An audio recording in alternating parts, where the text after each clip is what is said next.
नमस्कार, मैं रवीश कुमार। जब भी गौतम अडानी से जुड़ी खबर आती है, सरकार चुप हो जाती है और गोदी मीडिया भी चुप हो जाता है। अगर आप इस झांसे में हैं कि चुप्पी ही सच है तो आप गलत हो सकते हैं। अशोका यूनिवर्सिटी के मामले में ही देख लीजिए। अशोका यूनिवर्सिटी के कितने ही डिपार्टमेंट के प्रोफेसर ने सामूहिक रूप से बोला है और सव्यसाची दास और पुलाप्रे बालाकृष्णन को वापस बुलाने की मांग की है। आज के वीडियो में अडानी और कृषि कानूनों पर आगे बढ़ने से पहले बता दूं कि भारत के 80 से अधिक संस्थानों के करीब 300 अर्थशास्त्रियों ने बयान जारी किए हैं और अशोका यूनिवर्सिटी में सेंसरशिप का विरोध किया है। IIM Kolkata, IIM Bengaluru, IIT Delhi से लेकर Shriram college and commerce, saint Xavier college Kolkata से लेकर जवाहरलाल नेहरू विश्वविद्यालय, पुणे के Gokhale institute of politics and economics, Delhi school of economics के अर्थशास्त्र के प्रोफेसरों ने आवाज बुलंद की है। यही नहीं, दूसरी प्राइवेट यूनिवर्सिटी से भी प्रोफेसर बोलने लगे हैं। OP जिंदल और अजीम प्रेमजी यूनिवर्सिटी के प्रोफेसर भी इसमें शामिल हैं। हम आज किसान आंदोलन की समझदारी पर बात करेंगे, लेकिन अर्थशास्त्रियों का इस तरह से सामूहिक रूप में बोलना किसान आंदोलन की याद दिला रहा है। इसी तरह धीरे धीरे किसान बोलने लगे थे और उनका आंदोलन बड़ा होता चला गया। अशोका यूनिवर्सिटी किस डर से अब चुप है? अब उसे बोल देना चाहिए और दोनों प्रोफेसर को काम पर वापस बुला लेना चाहिए। अपने पत्र में इन अर्थशास्त्रियों ने लिखा है कि भारत भर में काम करने वाले हम अर्थशास्त्री मजबूती से इसमें यकीन करते हैं कि किसी भी शैक्षणिक और रिसर्च समुदाय के लिए अकादमिक स्वतंत्रता बहुत जरूरी है। हर किसी को अपना रिसर्च करने, उसे साझा करने और खुलकर बातचीत करने का अवसर मिलना चाहिए। किसी प्रकार का भय, सेंसरशिप नहीं होनी चाहिए। हम प्रोफेसर सव्यसाची दास के साथ हैं और अशोका यूनिवर्सिटी के अर्थशास्त्र विभाग की मांग का समर्थन करते हैं। हम यूनिवर्सिटी की गवर्निंग बॉडी से मांग करते हैं कि प्रोफेसर दास को तुरंत बहाल किया जाए। शायद भारत के इतिहास में ऐसा कभी नहीं हुआ होगा कि किसानों की तरह 81 संस्थानों के अर्थशास्त्री एक आवाज में बोलने लगे हैं। अर्थशास्त्रियों की इस आवाज को आप भी सुनिए। गोदी मीडिया चुप है, इसका मतलब यह नहीं कि सारा देश डर के मारे चुप हो गया है। अब हम आते हैं रिपोर्टर्स कलेक्टिव की 2 रिपोर्ट पर, जिससे पता चलता है कि किसानों के साथ कितना बड़ा धोखा होने जा रहा था। भारत के किसान सड़क पर उतर गए, सैकड़ों शहीद हो गए, लेकिन वे इन कृषि कानूनों के पीछे के इरादे को समय से पहले समझ गए थे। उन्हें यह पता तो नहीं था कि इसके पीछे कौन कौन चेहरे हैं, इनके नाम क्या क्या हैं, मगर उन्होंने पकड़ लिया कि इस बार उनकी जमीन और उपज पर हमला होने वाला है। अगर अब भी वे सड़क पर नहीं उतरे तो उनकी आखिरी पूंजी यानी जमीन हाथ से चली जाएगी। रिपोर्टर्स कलेक्टिव के श्री गिरीश जलिहल की दोनों रिपोर्ट से साफ पता चलता है कि तीनों कृषि कानून किसके लिए लाए गए थे। बनाए गए थे किसानों के नाम पर, मगर यह कानून लाए गए थे कॉरपोरेट के लिए। आज का यह वीडियो रिपोर्टर्स कलेक्टिव की शानदार रिपोर्ट पर आधारित है। हमें लगता है कि यह रिपोर्ट हिंदी के दर्शकों और किसानों के बीच ज्यादा से ज्यादा पहुंचनी चाहिए, ताकि उन्हें पता चले कि उनके भविष्य के नाम पर किस तरह से कृषि कानून की भूमिका बनाई गई, कैसे चुपचाप कॉरपोरेट और बीजेपी से जुड़े लोग इसे तैयार करते रहे और किसानों को भनक तक नहीं लगने दी। हम इस रिपोर्ट में बताएंगे कि अमेरिका का एक NRI, जिसका खेती से कोई लेना देना नहीं है, खेती और जमीन को कॉरपोरेट के हवाले कर देने का आइडिया लेकर आता है, जिसे बिजनेस की सुंदर भाषा में कॉरपोरेटाइजेशन ऑफ एग्रीकल्चर कहते हैं। इसके अलावा हम आज के वीडियो में गौतम अडानी के कारोबारी समूह से जुड़ी कुछ अन्य खबरों को भी शामिल करेंगे। पहले याद दिलाना जरूरी है कि 19 नवंबर 2021 के दिन प्रधानमंत्री ने तीनों कृषि कानूनों को वापस लेते समय क्या कहा था। हम प्रधानमंत्री मोदी के उस भाषण को खुद ही पढ़ रहे हैं, मगर शब्द उन्हीं के हैं। प्रधानमंत्री नरेंद्र मोदी ने 19 नवंबर 2022 को कहा था, मैं आज देशवासियों से क्षमा मांगते हुए सच्चे मन से और पवित्र हृदय से कहना चाहता हूं कि शायद हमारी तपस्या में ही कोई कमी रही होगी, जिसके कारण दिए के प्रकाश जैसा सत्य खुद किसान भाइयों को हम समझा नहीं पाए। 19 नवंबर 2021 के दिन गुरु नानक जयंती के पावन अवसर पर प्रधानमंत्री मोदी कहते हैं कि दिए के प्रकाश जैसा सत्य, यानी इन कानूनों की खूबियों के बारे में किसान भाइयों को हम समझा नहीं पाए। शायद हमारी तपस्या में ही कोई कमी रही होगी। रिपोर्टर्स कलेक्टिव के श्री गिरीश जलिहल ने इस तपस्या की पोल खोल दी है, बता दिया है कि वह दिया किसका था जिसके प्रकाश की तरह कानून बनाने का दावा किया जा रहा था। हम जिस रिपोर्ट की चर्चा करने जा रहे हैं उससे तो बिल्कुल नहीं लगता कि किसानों के लिए तपस्या हो रही थी और वो तपस्या प्रधानमंत्री नरेंद्र मोदी कर रहे थे। अब पता चल रहा है कि भारत के किसानों के लिए कॉरपोरेट के लोग चुपचाप तपस्या कर रहे थे। हम फिर से बता दें कि यह रिपोर्ट हमारी नहीं, श्री गिरीश जलिहल की है, जो रिपोर्टर्स कलेक्टिव के हैं। उन्हीं की रिपोर्ट का हिस्सा पढ़ रहा हूं। इस रिपोर्ट के आने के 48 घंटे से भी ज्यादा समय बीत चुके हैं, मगर सरकार ने कोई प्रतिक्रिया जाहिर नहीं की है। तो अब आते हैं तपस्वी जी पर। सबसे पहले आप तपस्वी का चेहरा देख लीजिए। शरद मराठे नाम है इनका। भारत के सभी किसान शरद मराठे को ठीक से पहचान लें। यही वो तपस्वी जनाब हैं जो उनकी आय डबल करने के लिए तपस्या कर रहे थे। लिंक्डइन एक वेबसाइट है, इस पर उन्होंने अपने परिचय में लिखा है कि वे 5.5 साल से भारत सरकार के आयुष मंत्रालय के टास्क फोर्स के चेयरमैन हैं। यहां पर इन्होंने यह नहीं लिखा है कि खेती को कारोबारी बनाने के लिए जो टास्क फोर्स बना था उसके सदस्य यही थे, बनाने का सुझाव भी इनका था। चेयरमैन थे उसके अशोक दलवाई। जो सब यह नहीं बताते हैं, श्री गिरीश जलिहल अपनी रिपोर्ट में उनका पर्दाफाश कर देते हैं। शरद मराठे अमेरिका में सॉफ्टवेयर कंपनी चलाते हैं, एक कंपनी अमेरिका में और एक भारत में। मराठे ने अमेरिका से बिजनेस एडमिनिस्ट्रेशन में मास्टर्स की डिग्री पाई है। खेती से कभी नाता नहीं रहा। इनकी राजनीतिक तपस्या के बारे में जलिहल लिखते हैं कि मराठे भाजपा की ओवरसीज फ्रेंड्स इकाई के अध्यक्ष के साथ अपनी दोस्ती का बखान करते पाए गए हैं। वाजपेयी के समय से बीजेपी के करीबी रहे हैं। इस रिपोर्ट में दस्तावेजों के साथ दावा किया गया है कि शरद मराठे के प्रस्ताव के बाद ही नीति आयोग ने एक टास्क फोर्स का गठन किया, जिसने सुझाव दिया कि किसानों की आय डबल करनी है तो खेती को व्यावसायिक बनाने की जरूरत है। मंडी को बाजार के लिए खोल देना होगा। किसानों की जमीन को लीज पर देने का रास्ता बनाना होगा। टास्क फोर्स के 11 सदस्यों के नाम भी शरद मराठे ने सुझाए और स्वीकार हो गए और खुद भी उसके सदस्य बन गए। इसमें अदानी समूह, ITC, Mahindra, Patanjali, big basket जैसे चुनिंदा कॉरपोरेट को रखा गया था। टास्क फोर्स की पहली मीटिंग के रिकॉर्ड से पता चलता है कि मराठे ने कहा था कि ये एग्रीकल्चर से एग्री बिजनेस की ओर जाने का सही समय है। सही समय याद रखिएगा, आगे बताऊंगा। यानी खेती को बिजनेस बनाने का सही समय है। टास्क फोर्स की रिपोर्ट कभी सामने नहीं आई, लेकिन अचानक 3 कृषि कानून थोप दिए गए। रिपोर्टर्स कलेक्टिव ने दावा किया है कि इन सभी के दस्तावेज हैं जो उसके पास हैं और वेबसाइट पर मौजूद हैं। 2016 में यूपी की एक चुनावी रैली में प्रधानमंत्री मोदी ने कहा था कि किसानों की आय 2022 तक डबल हो जाएगी। 2022 का साल आया, चला भी गया। आज तक नहीं बता पाए कि आमदनी डबल हुई या नहीं, लेकिन 2016 के बाद से यह खेल पर्दे के पीछे शुरू होता है। किसानों के लिए नहीं, किसी और की आमदनी डबल करने के लिए, जो अब सामने आ गया है। यह रिपोर्ट बताती है कि 2020 में तीनों कृषि कानूनों के पास होने के पहले 3-4 साल तक क्या क्या होता रहा। हमारा सवाल है कि मराठे के कहने पर जनवरी 2018 में जो टास्क फोर्स बना, उसके पास किसानों से बात करने के लिए तो काफी समय था। फिर क्यों नहीं किसानों को शामिल किया गया, उनसे बात की गई? केवल कॉरपोरेट को लेकर कमेटी क्यों बनाई गई? क्या केवल किसानों को लेकर कोई टास्क फोर्स बना था? बताइए। क्या इसी तरह प्रधानमंत्री मोदी किसानों के लिए तपस्या कर रहे थे या ये तपस्या कॉरपोरेट के लिए की जा रही थी? पूजा किसानों के नाम पर हो रही थी, मगर ध्यान कॉरपोरेट का लगाया जा रहा था। Do you get my point? हमने पाया कि 3 कृषि कानून आने से 2 साल पहले सरकार ने एक टास्क फोर्स बनाई, जिसका मूल उद्देश्य प्राइवेट कंपनी को कृषि में एंट्री देने का था। इस टास्क फोर्स के रिकॉर्ड्स पब्लिक से अब तक छुपाए गए थे।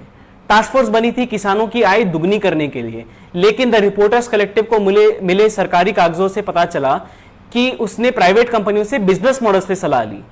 टास्क फोर्स इस काम में लगा हुआ था, जबकि उसी समय एक इंटर मिनिस्टेरियल कमिटी भी किसानों की आय दुगनी करने के विषय पर काम कर रहा था।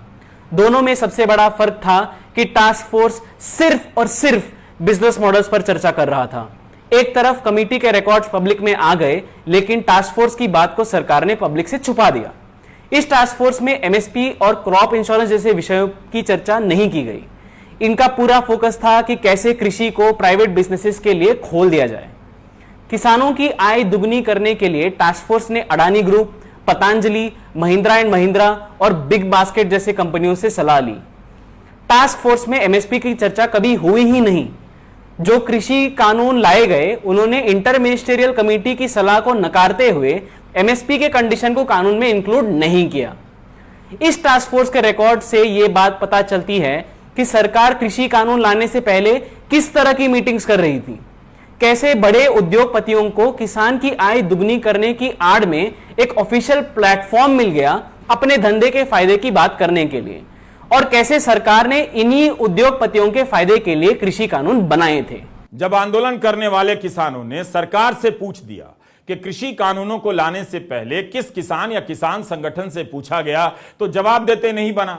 बाद में अजीब अजीब तरह के संगठन के किसान खड़े कर दिए गए जो कानून का समर्थन करने आ गए। तब सरकार ने क्यों नहीं इस टास्क फोर्स के बारे में जानकारी दी? क्यों नहीं तब शरद मराठे का नाम बताया गया? कौन है यह आदमी जिसके कहने पर नीति आयोग 3 महीने में टास्क फोर्स खड़ा कर देता है? योगेंद्र यादव 2017 के साल में देश की मंडियों का दौरा कर रहे थे। उन्होंने दिखाया कि प्रधानमंत्री की नीति के अनुसार मंडियों में अनाज की खरीद नहीं हो रही है। तब योगेंद्र यादव इस शरद मराठे से टकरा गए नीति आयोग के दफ्तर में। कैसे योगेंद्र खुद बता रहे हैं, आप सुनिए। योगेंद्र यादव किसान आंदोलन में भी सक्रिय थे। हमने उनसे पूछा कि क्या कभी किसी स्तर पर इस शरद मराठे का नाम आया था? उस बातचीत के दौरान टास्क फोर्स का जिक्र हुआ था।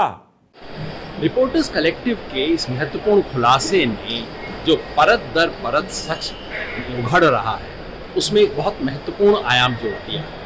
किसान आंदोलन के दौरान हमें शक तो था कि मामले का अडानी से कोई संबंध है, क्योंकि उससे ही पहले और लॉकडाउन के दौरान अडानी जी ने हरियाणा में बड़े बड़े साइलो खरीद लिए थे। तो हमें शक तो था कि उन्हें पहले से पता था कि ये होने वाला है, और हो ना हो इसमें कहीं ना कहीं जुड़ाव है उनका। लेकिन कोई प्रमाण नहीं था हमारे पास, और नीति आयोग ने ऐसी कोई खुफिया कमेटी बनाई हुई है, इसका कोई गुमान नहीं था। मैं नीति आयोग में गया था, राजीव कुमार जी नीति आयोग के उपाध्यक्ष से मिलने। हमारा एक जय किसान आंदोलन का प्रतिनिधि मंडल गया था, क्योंकि सरकार ने उनको जिम्मेवारी दी थी प्रोक्योरमेंट सुनिश्चित करने की। और हम देश भर की मंडियों का दौरा करने के बाद ये शिकायत लेके गए थे कि प्रोक्योरमेंट तो हो नहीं रहा है तमाम तरीके से, और किसान को एमएसपी नहीं मिल रहा है। उस मीटिंग में ये सज्जन वहाँ पे बैठे हुए थे, एनआरआई जिनका अब जिक्र चल रहा है। मेरे मन से तो इनका शरद मराठे जी का नाम भी उतर गया था, लेकिन अब रिपोर्टर्स कलेक्टिव की बात सुन के ध्यान आया। उस मीटिंग में इन्हें बैठाया गया था और ये इसी तरह की बात कर रहे थे, कॉर्पोरेट ये कर सकते हैं, सॉल्यूशन प्राइवेट सेक्टर में है इत्यादि। और मीटिंग के बाद इन्होंने मुझे कहा आपसे एक अलग मीटिंग करनी है। मुझे नीति आयोग के एक कमरे में लेके गए, मेरे साथ आधे घंटे उन्होंने बात की, और मुझे बात करके पता लग गया कि भैया इनको भारतीय कृषि से और इसके समाधान से कोई लेना देना नहीं है। तो मैंने नमस्ते कर ली। वो कहते हैं कि आपको हम आगे संपर्क रखना चाहते हैं, लेकिन मुझे लगा कि जाहिर है इसका कोई संबंध नहीं है, इसका कोई महत्व था और वो कुछ नीति आयोग में खेल कर रहे थे, इसका कोई गुमान भी नहीं था। लेकिन सच निकल रहा है, और सच ये है कि भारत की कृषि को कॉर्पोरेट सेक्टर के हवाले करने का षड्यंत्र था, जिसे किसान आयोग ने बचा लिया, किसान आंदोलन ने जिससे इस देश को बचा लिया। ऐसे लोग सत्ता के गलियारे में अक्सर मिल जाते हैं। बहुत बाद में पता चलता है कि किसी बड़े प्रोजेक्ट में लगे हुए हैं। रिपोर्टर्स कलेक्टिव ने अपनी रिपोर्ट में इस बात का पता लगाने का दावा किया है कि कृषि कानूनों की शुरुआत किस तरह से होती है। तभी तो पता चलेगा कि किसानों के साथ धोखा हो रहा है। किसान अपनी आंखों से होते हुए देख रहे थे, समझ गए। सरकार बार बार दावा करती रही कि किसानों को बहका दिया गया है, लेकिन किसान अपनी मांग को लेकर स्पष्ट थे, इन्हें वापस लिया जाए। तब फिर सरकार और नीति आयोग को रिपोर्टर्स कलेक्टिव की रिपोर्ट पर प्रतिक्रिया देने में देरी क्यों हो रही है? क्योंकि भेद खुल जाएगा और ये बात फिर से किसानों के बीच पहुंच जाएगी। प्रधानमंत्री मोदी को फिर से राष्ट्र के नाम संबोधन करना चाहिए और बताना चाहिए कि किसकी तपस्या थी, किसके लिए थी, जिसमें कमी रह गई। राहुल गांधी ने उस वक्त भी कहा था कि यह कानून प्रधानमंत्री के दोस्तों के लिए लाया गया है, कॉरपोरेट दोस्तों के लिए लाया गया है। जब कृषि कानूनों को लाया गया तब हमने अदानी पूर्व एनडीटीवी में किसान आंदोलन पर 60-70 एपिसोड से भी ज्यादा कार्यक्रम किए होंगे। हम भी खोज रहे थे कि तीनों कानून अचानक कैसे अवतरित हुए। कभी तो सरकार ने बोला होगा, सरकार की किसी संस्था ने बोला होगा। तब हमें अमिताभ कांत का एक लेख मिला था। अमिताभ कांत उस समय नीति आयोग के सीईओ थे। 11 मई 2020 को Amitabh Kant times of India में एक लेख लिखते हैं और इसका शीर्षक है अभी नहीं तो कभी नहीं। हमने पहले भी बताया कि शरद मराठे का एक बयान है कि अभी ही समय है। उस समय भारत में कोरोना के कारण तालाबंदी थी। अमिताभ कांत लिखते हैं कि अभी नहीं तो कभी नहीं। आगे लिखते हैं कि सरकार साहसिक सुधार कर रही है, ऐसा मौका फिर कभी नहीं आएगा, उसे कदम बढ़ा देना चाहिए। इस लेख में अमिताभ कांत कृषि क्षेत्र में उन सुधारों की बात करते हैं जिसे लेकर कुछ दिनों के बाद 5 जून 2020 को सरकार अध्यादेश ले आती है। अमिताभ कांत ने अपने लेख में कॉन्ट्रैक्ट फार्मिंग से लेकर मंडी से बाहर उपज के बेचने पर लगी पाबंदियों को हटा देने की वकालत की थी, यानी माहौल बनाया जा रहा था, वो भी अंग्रेजी में। आप इन कड़ियों को मिलाकर देखिए तो पता चलेगा कि इन बयानों से बीच बीच में टेस्टिंग चल रही थी और पर्दे के पीछे गंभीरता से उस पर काम चल रहा था। अगस्त 2017 में नीति आयोग अगले 3 साल के लिए एक एक्शन प्लान लॉन्च करता है, जिसके 5वें अध्याय में लिखा जाता है कि मंडी से जुड़े एपीएमसी एक्ट में सुधार होने चाहिए। किसानों से खरीदने का अधिकार मंडी के व्यापारियों के अलावा दूसरों को भी दिया जाए, यानी कॉरपोरेट को। मंडी के अलावा एक और मार्केट बनाया जाए। अनिवार्य वस्तु अधिनियम में भी बदलाव हो और स्टॉक लिमिट हटा दी जाए। अब देखिए कि रिपोर्टर्स कलेक्टिव ने अपनी रिपोर्ट में क्या लिखा है और कैसे कड़ियां जुड़ती हैं। लिखा है कि इसकी शुरुआत अक्टूबर 2017 में हुई, जब शरद मराठे ने नीति आयोग के तत्कालीन उपाध्यक्ष राजीव कुमार को एक पत्र लिखा। इस पत्र में भारतीय कृषि में बदलाव कर उसे लेकर एक उज्जवल और शानदार भविष्य का खाका खींचा गया था। जलियल ने अपनी रिपोर्ट में नीति आयोग के 16 अक्टूबर 2017 के एक मेमोरेंडम की फोटो भी लगा दी है, जिसमें लिखा गया है कि मराठे साहब द्वारा प्राप्त कॉन्सेप्ट नोट पर खास तौर पर हाई लेवल ग्रुप की मीटिंग में चर्चा की जानी है। मराठे ने एक टास्क फोर्स के लिए ऐसे 11 लोगों की सूची बनाकर दी और खुद भी शामिल हो गए। एक अन्य नाम जो मराठे ने सुझाया वो था संजय मरीवाला का, जो कृषि उत्पादों से जुड़ी 18 कंपनियां चलाते हैं। मराठे और मरीवाला ने आगे चलकर एक साथ मिलकर एक नॉन प्रॉफिट कंपनी भी शुरू की थी, रिपोर्टर्स कलेक्टिव ने दावा किया है।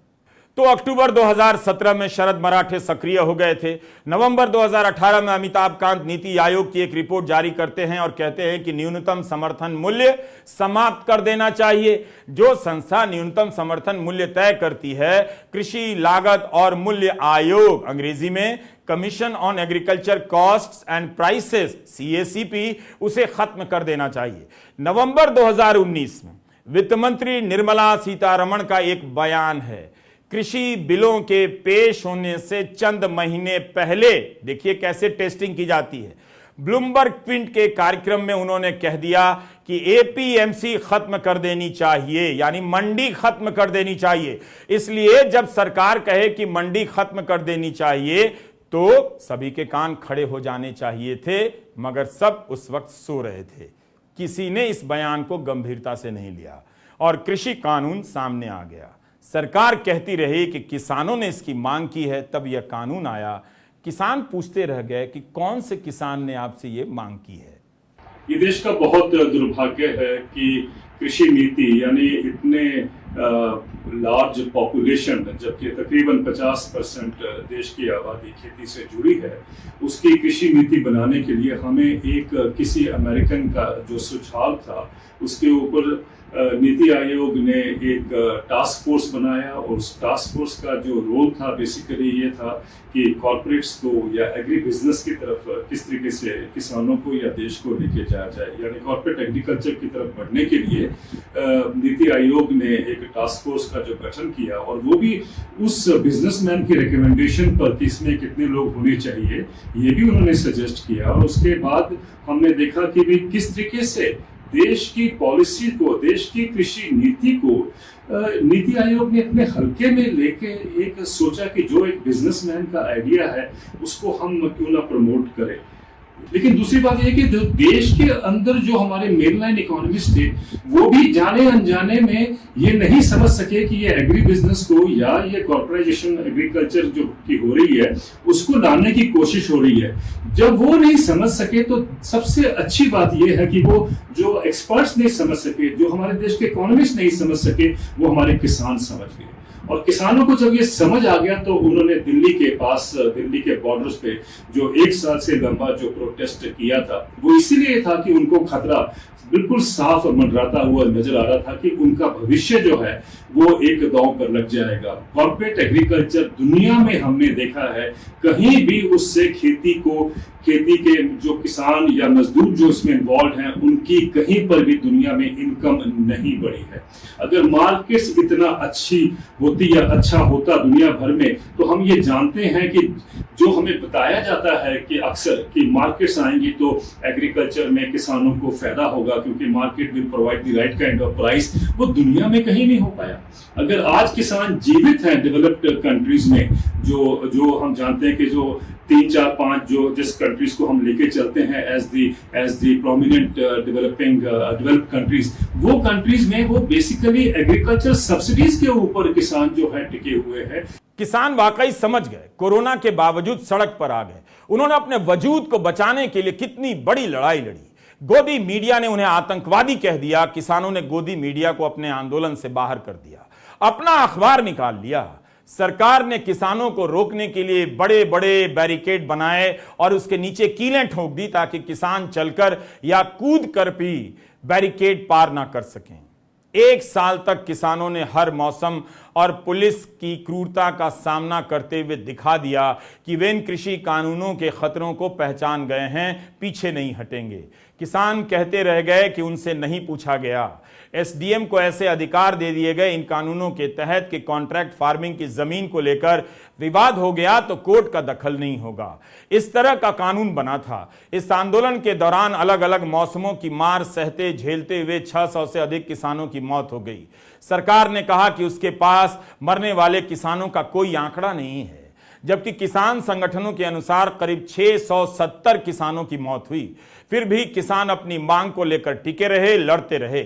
इस दौरान एक बार भी शरद मराठे सामने नहीं आता है कि उसकी सोच थी, उसने टास्क फोर्स का सुझाव दिया, उसकी सोच के हिसाब से खेती का भला होने वाला है। जाहिर है तपस्या कॉरपोरेट के लिए की जा रही थी। किसानों ने नहीं समझा होता तो प्रधानमंत्री तीनों कानून वापस नहीं लेते और उनसे किसानों से माफी भी नहीं मांगते।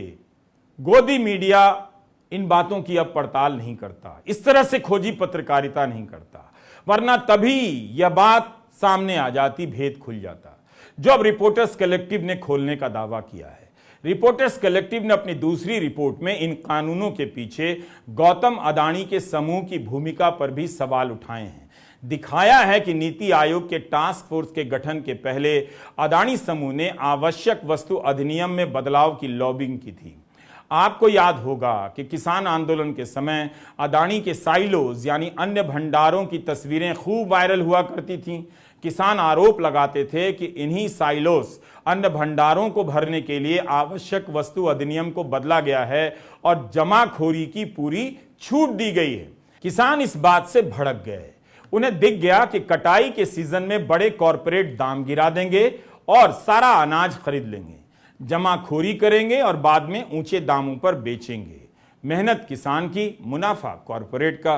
किसानों ने इसीलिए बार बार कहा कि आंदोलन सिर्फ उनका नहीं, लेकिन हर घर जिसमें अनाज पहुंचता है उनका भी है। किसान आंदोलन में अडानी समूह के खिलाफ खूब नारे लगा करते थे। रिपोर्टर्स कलेक्टिव ने दस्तावेजों की जांच की है। दावा किया है कि अदानी समूह ने अप्रैल 2018 में सरकार के साथ जमाखोरी वाले कानून में पाबंदियों को हटाए जाने को लेकर लॉबी की थी। उसके 2 साल बाद 5 जून 2020 को कृषि अध्यादेश लाए गए, किसी को पता चला था, और बाद में कानून बदल दिया गया। केंद्र सरकार ने राज्यों के जमाखोरी को नियंत्रण में रखने के इस अधिकार को खत्म कर दिया। केवल केंद्र सरकार स्टॉक लिमिट अब तय कर सकती थी, वो भी अकाल जैसी अप्रत्याशित परिस्थितियों में।